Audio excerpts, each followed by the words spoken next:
Video आवडल्यास व्हिडिओला like करायचं आहे, सोबतच व्हिडिओची लिंक मित्रांपर्यंत शेअर करायचं आहे। तुम्ही जर आपल्या या चॅनलवरती नवीन असाल तर आपल्या चॅनलला सबस्क्राईब करायचं आहे। दररोज तुम्हाला ट्रिक्सनुसार आपल्या या चॅनलवरती शिकता येईल मित्रांनो। प्रश्न असा आहे, दशादशे 25% दराने 3500 रुपये मुद्दलाची दाम तिप्पट होण्यास किती वर्ष लागतील, असा प्रश्न आपल्याला या ठिकाणी केलेला आहे।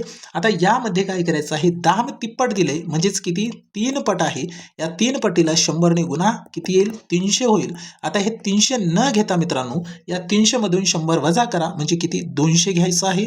200 घेतले, भागाकारामध्ये आपल्याला दर घ्यायचा आहे 25%, 25% या ठिकाणी घेतले। आता याला जर सोडवलं तर आपल्याला डायरेक्ट उत्तर मिळून जातं। मग काय करू, भागाकार करू, 25 × 25, 25 8 200 म्हणजे 8 वर्ष हे या ठिकाणी आपल्या प्रश्नाचं उत्तर आहे। बघा एका स्टेपमध्ये आपल्याला या ठिकाणी आन्सर काढता आलं। पर्याय बी मध्ये आपल्या प्रश्नाचं उत्तर आहे। अशाच पद्धतीने शिकण्यासाठी आपल्या चॅनलला सबस्क्राईब करा। दररोज ट्रिक्सनुसार आपल्याला या ठिकाणी शिकता येईल मित्रांनो। ठीक आहे, धन्यवाद।